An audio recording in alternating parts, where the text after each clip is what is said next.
Raise your hands if you have played PUBG,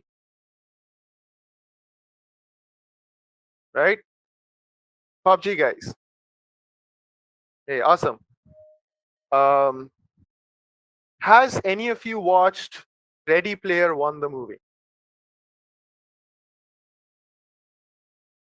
Okay, that's great. How many of you are students here?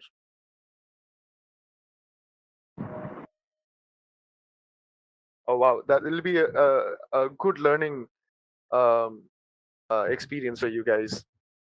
Has anybody watched Mark Zuckerberg's keynote on the Facebook Metaverse and Facebook Horizon? Wow, you guys are really updated. That's nice. Um, so that's great. We have a diverse set of people I see who are passionate to learn and grow and make their journey into the metaverse. So, like you all, I'm also thrilled about what the future has in store for us. Right. So let me introduce myself. My name is Porab.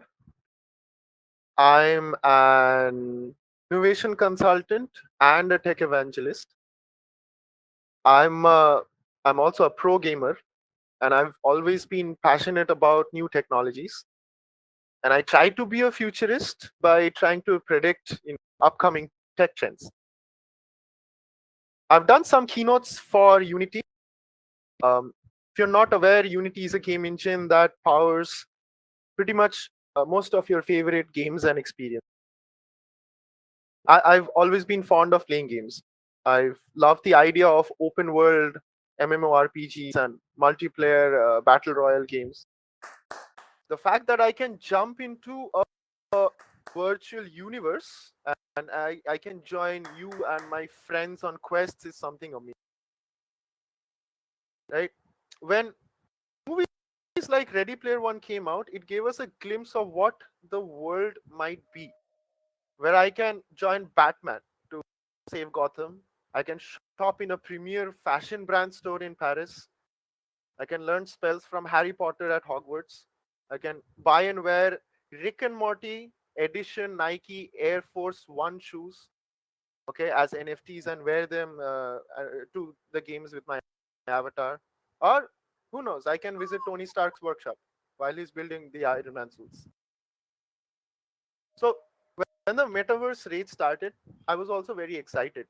So I think this Metaverse India is an amazing platform and a community that will enable me and others like you who love tech and are passionate about the new disruptions of the world get connected and learn more about the metaverse, right? So the term metaverse comes from a novel called Snow Crash, right? Somehow the author had a had an idea back then what the metaverse would be before any of us thought about it. In this book, he wrote about a dystopian world where people go to a virtual world to switch off from their reality. Fast forward to today, the metaverse being all the rage that it is and highly talked about on the internet. While we were all working from home during the mid COVID world, Facebook really surprised us by rebranding itself, as we all know, to the name Meta, indicating that the internet revolution, the next internet revolution, is imminent. And society, as we know, will evolve. This was soon followed by Microsoft and the rise of new um, metaverse platforms like Decentraland and Roblox and Somnium Space. So, to understand this fully, you can see on my screen next to me. Let's go through a short journey through time. The biggest, at least I feel, the biggest breakthrough that any sentient civilization does is develop a mature way of communication, right? We as human beings, we have had quite a journey with respect to breakthroughs, standards of communication. We went from drawing on cave walls, hieroglyphs on tablets, writing on parchments and papyrus, invented the sign language, sent letters overseas to our near and dear. We developed and had Morse code sent over the telegraph. We have people talking on the telephone, broadcasted over the radio.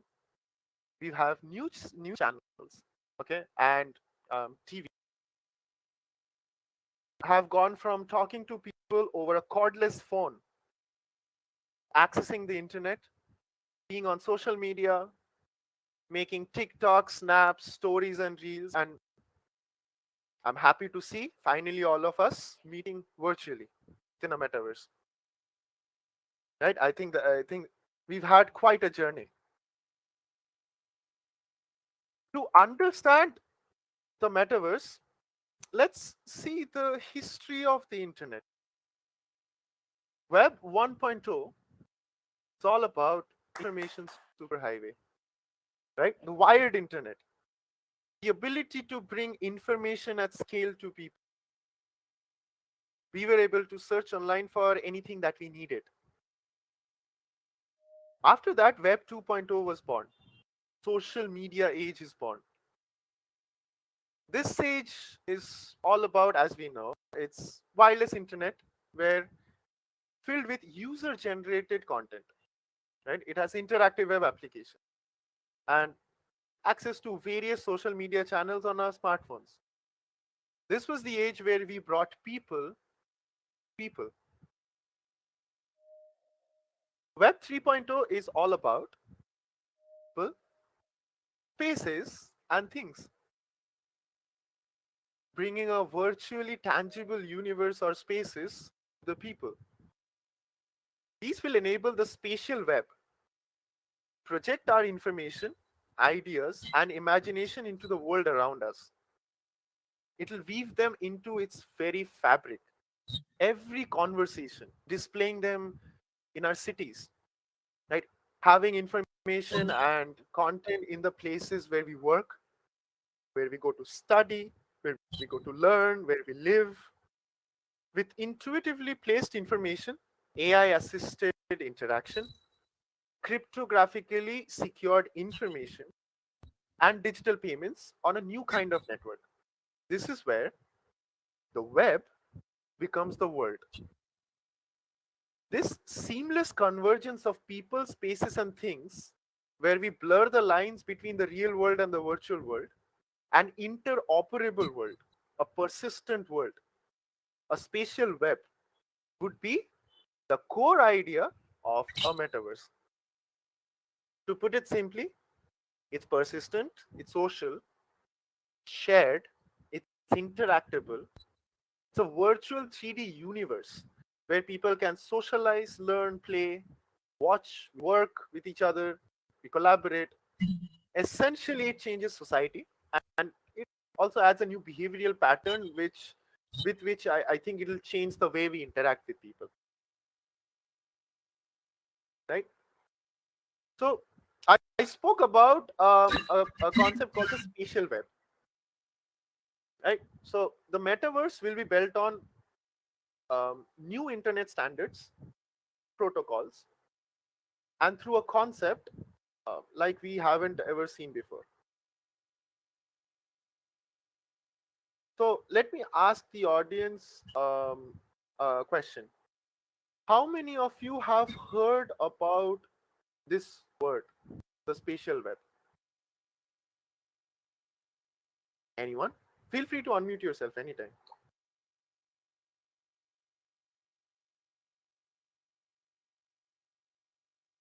Okay. So let me give you an example. Imagine a universe where people, spaces, and things are linked together to support the 3D universe, kind of like the space we are in now. The spatial web will weave together together all the digital and physical strands of our futuristic world. Okay, this is where the next gen computing technologies will generate a new reality where our digital and our physical lives become one. Like the World Wide Web as we know Samjha? it, the spatial web will require some new standards, okay, some new changes, a different way of looking at information and things between your real world and your physical world. So the question that most people ask is, see, the metaverse is all fine. I understand that there are lots of discussions and YouTube tutorials and people and platforms talking about the metaverse. So how far is it? Here, is it some ways to go? So as you see, we've progressed along different stages of maturity with respect to the difference between our digital web and our physical experience. You can see in the first step, we were doing things only in the real world, right? The world where we had to go to a store, we read books, buy groceries, we talked to people face to face. Then came the second stage. We now had applications. We have a digital identity. We have a social media profile, right? We had early social media channels where we would jump from a real world using applications on the web, and we would post about content, we would communicate with people, we purchase things, learn about things, and then we come back to a real world, when we log off from our phones or laptops. In the third stage, we now jump to and fro between the digital and the physical worlds, where we are always on our smartphones, where we purchase online, and let's say some websites have some augmented reality experience where you can try something before you buy, like a piece of furniture or fashion or a shoe or a Instagram filter or a Snapchat filter. We do this to and fro now. The final stage is where the digital and the physical worlds intertwine, where the lines between them get blurred. Everyone will be able to access a metaverse seamlessly across devices, both augmented and immersive at any given time. There won't be a distinction in.